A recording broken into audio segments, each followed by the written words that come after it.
My people, what I'm about to share with you today is not just a normal story. It's something that will really open your eyes. A UK investigative journalist actually put his own life on the line just to expose what is happening in Nigeria. Imagine that someone who is not even from here, who doesn't have our kind of protection, still decided to risk everything just to show the world the truth about what's going on in our country. Please, as you're listening now, make sure you like this video and subscribe, because what I'm about to explain will really shock you and you'll want to stay updated with stories like this. So, this reporter, a very brave man, left the comfort of his country, where life is relatively calm and safe, and decided to come to Nigeria to investigate. He didn't come for enjoyment or tourism. He came to dig into the real issues, the kind of things that many people are afraid to talk about. Things like corruption, insecurity, and the everyday struggles that normal Nigerians face. You see, sometimes, when a story comes from an outsider, the world pays more attention, and that's why this man's journey is so powerful. He came because he wanted to understand what is really happening behind the headlines. He went into rural communities, he visited places most people avoid, and he met real Nigerians, the kind of people that hardly get a voice in international news. While doing this investigation, he reportedly faced several life-threatening moments. There were times he had to hide, times he couldn't even use his real name, and times he had to move quickly from one location to another just to stay safe. Think about it, a foreign journalist in an environment where even local reporters sometimes face danger for exposing corruption or injustice. That shows deep courage. Please, if you are watching this video right now, I want you to like and subscribe, because supporting channels that share these kinds of stories helps the truth spread further. Now, from what the investigation revealed, it wasn't just about politics or government corruption. It was also about how some ordinary people have lost hope in the system, how families are struggling, how insecurity in some parts of the country has forced people to live in fear. This journalist went deep into places affected by violence and poverty, and he saw things that would make anyone emotional. He spoke with victims, people who lost loved ones, people whose villages were attacked, and people who have been waiting for justice for years. Some of the stories he gathered showed how hard life has become for many Nigerians.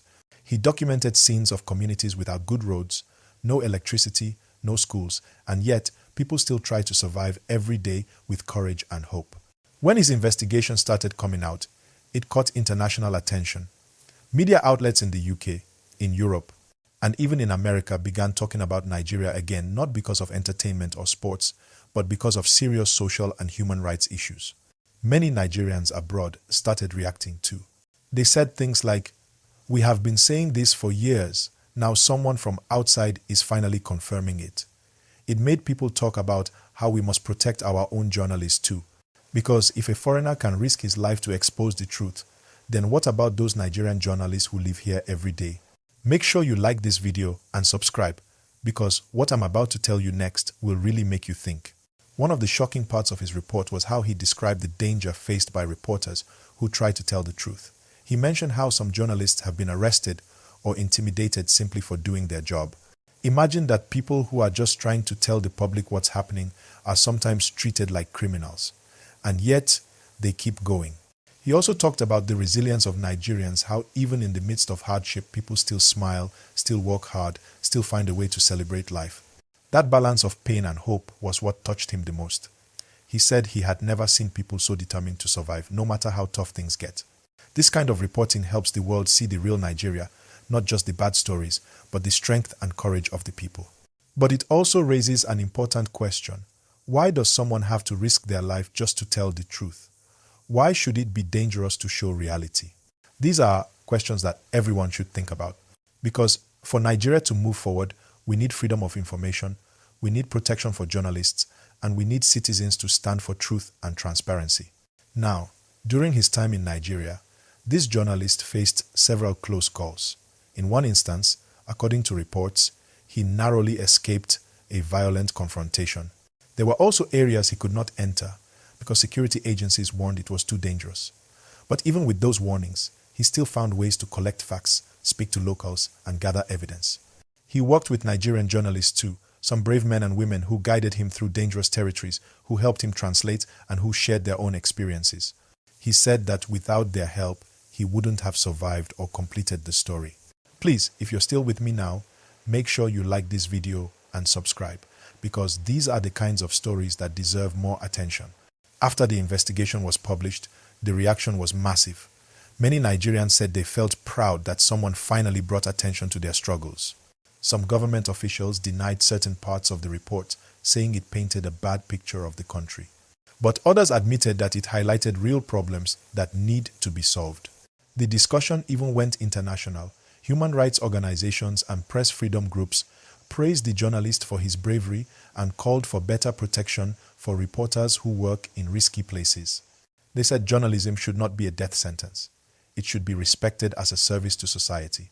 Now think about this. For a man to travel thousands of miles to tell our story, it means there's something powerful about the truth. And that truth is that Nigerians are strong, but the system must do better for them. He didn't only focus on problems, he also talked about the good things. He talked about the creativity of Nigerian youth, about the tech startups in Lagos, about music, culture, and how the younger generation is using social media. What's going on now is 9/11, 2001 in Nigeria. They executed a major attack, killing over 1,000 Christians in one swoop. And that was kind of their mark in the sand that the jihad is starting again. Mm-hmm.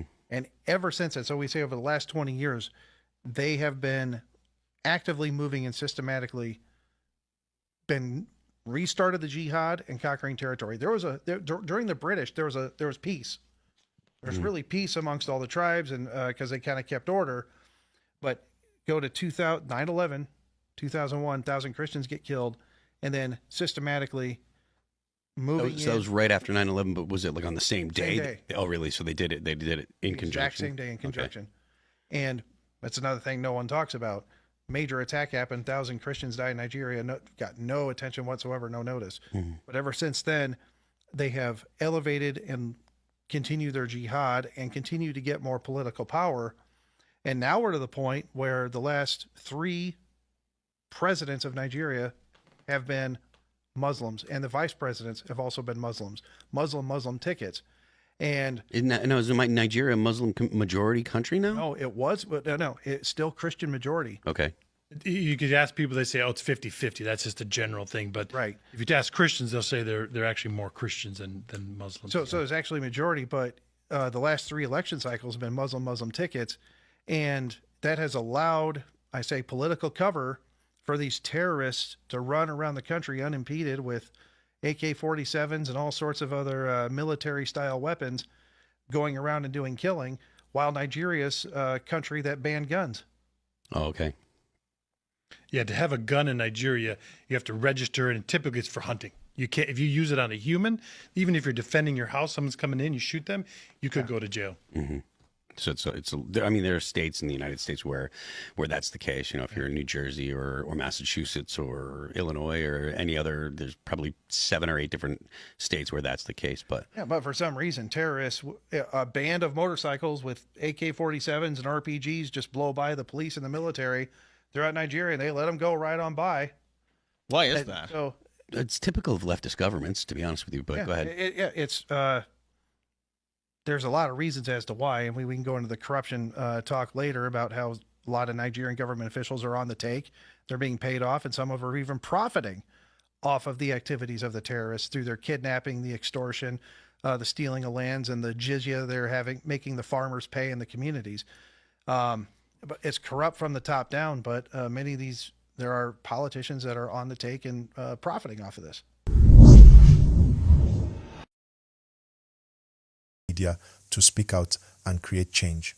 He said that in spite of all the challenges, Nigeria is still full of hope. That's what touched many people the most, that even someone from outside could see the potential and beauty that we sometimes forget to see in ourselves. And that's why I want you to like this video and subscribe now, because these kinds of positive yet real stories are what we should keep sharing. He also spoke about how ordinary people can make a difference. He said that the power of truth is not only in big investigations, but also in small acts of honesty, people telling their own stories, citizens refusing to give bribes, communities standing up for fairness. That's how real change begins. When the documentary aired, there were reports that the journalist received threats online. Some people didn't like what he exposed, but he said he would rather face criticism than stay silent. That's a real example of courage. He later spoke at an international media event, saying Nigeria's story is the story of strength, that no matter how dark things seem, there's always a group of people pushing for light. You see, stories like this are important because they make both the people and the government more aware. They remind the authorities that the world is watching, and they remind citizens that their voice matters. So, as you're watching right now, I want you to take 1 second, click the like button, and make sure you subscribe, because we all need to encourage truthful journalism. This story has also inspired many young Nigerian reporters. Some of them said it motivated them to keep telling the truth even when it's not easy. That's how change starts, with one person being brave and others following. The world needs more journalists like that. People who put truth first, not fear. People who believe that exposing injustice is not a crime but a duty. And for us as viewers, our role is to support these voices. We should share verified stories, not rumors. We should encourage peace, not hate. And we should always ask for accountability in an honest way. Even though this UK journalist's work focused on Nigeria, it also reminds everyone that corruption, insecurity, and injustice can happen anywhere. But when people stand up, when they report, when they demand better, then society improves. So, let's take this as a lesson. Let's not wait for outsiders to tell our stories. Let's support our own local journalists too. Let's make sure they are safe, respected, and protected. And one more time, if you are still watching, please like this video and subscribe now. It really helps this channel to grow and reach more people who care about positive, honest reporting. Because at the end of the day, what this whole story shows is that truth has power. It may take time, it may come from unexpected places, but truth always wins. And for Nigeria, truth is what we need to move forward. Truth about our challenges, truth about our progress, and truth about our people. This journalist risked his life to expose reality, but he also revealed something beautiful, that Nigerians are not defined by their problems, but by their strength. He showed that in every difficult situation, there are brave citizens still hoping, still building, still believing that things can get better. And that, my people, is something worth celebrating. Please, like this video and subscribe right now, because we're going to keep bringing you stories that inspire, stories that inform, and stories that remind you of the power of truth.